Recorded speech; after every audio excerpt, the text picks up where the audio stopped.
హైదరాబాద్‌లో ఎన్టీఆర్ ఇంటికొచ్చారట సమంత. సమంత అలాగే జూనియర్ ఎన్టీఆర్ ఇద్దరు మంచి ఫ్రెండ్స్ అన్న సంగతి తెలిసిందే.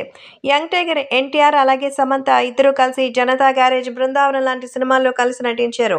ఇద్దరికీ మంచి ఫ్రెండ్‌షిప్ ఉంది. అంతేకాకుండా మరి సమంత పర్సనల్ లైఫ్‌లో ఇబ్బందులు ఎదుర్కొంటున్నటువంటి సమయంలో మరి యంగ్ టైగర్ ఎన్టీఆర్ చేస్తున్నటువంటి 'ఎవరు మీలో కోటీశ్వరి' షోకొచ్చిన సంగతి తెలిసిందే.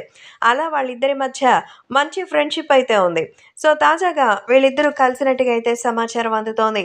హైదరాబాద్‌లో ఉన్న జూనియర్ ఎన్టీఆర్ ఇంటికి సమంత వచ్చింది. సమంత ఈ మధ్య ఎక్కువగా హైదరాబాద్‌లో ఉండడం లేదు. వీలైతే చెన్నై లేదంటే మరి ఫారిన్ కంట్రీస్‌లోనే ఆమె ఉంటోంది. సో ఈ నేపథ్యంలో తాజాగా యంగ్ టైగర్ ఎన్టీఆర్‌ని ఆమె కలిసినట్టుగా అయితే సమాచారం. ప్రస్తుతం ఈ విషయం తెలిసి అందరూ ఒక్కసారిగా షాక్ అవుతున్నారు. యంగ్ టైగర్ ఎన్టీఆర్‌తో మరొకసారి సినిమా చేయడానికి ఆమె సిద్ధమవుతోంది. లేదంటే ఒక స్పెషల్ సాంగ్ చేయడానికైనా మరి సిద్ధంగా ఉన్నట్టుగా సమాచారం. సమంత చేసే సాంగ్ మాత్రం బూమ్ బద్దలైపోయే రేంజ్‌లో ఉండాలని అనుకుంటున్నారు. 'దేవర' సినిమా సాంగ్‌లో మరి సమంత కనిపిస్తే ఎలా ఉంటుంది? అందుకే సమంత 'పుష్ప' సినిమాలో చేసిందానికి 'పుష్ప' సినిమా కూడా ఒక విపరీతమైన క్రేజ్ వచ్చింది. అందులో సమంత డాన్స్ విపరీతం అనే సంగతి చెప్పాల్సిన అవసరం లేదు. ఇప్పుడు తాజాగా మరోసారి సమంత అలాంటి ఐటెమ్ సాంగ్ చేయడానికి సిద్ధమైందట. ఇప్పటికే పలు వెబ్ సిరీస్‌లో పాటు మరి తెలుగు సినిమా కూడా ఒకటి సైన్ చేసింది. ఆ సినిమాకి సంబంధించిన షూటింగ్ కూడా మొదలు పెట్టబోతోంది.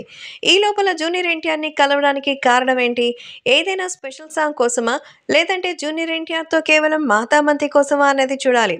సో తన పర్సనల్ లైఫ్‌లో జరిగిన అవకతవకల తర్వాత మరి సమంతకి ఎన్టీఆర్, చరణ్ అండగా నిలబడిన సంగతి తెలిసిందే.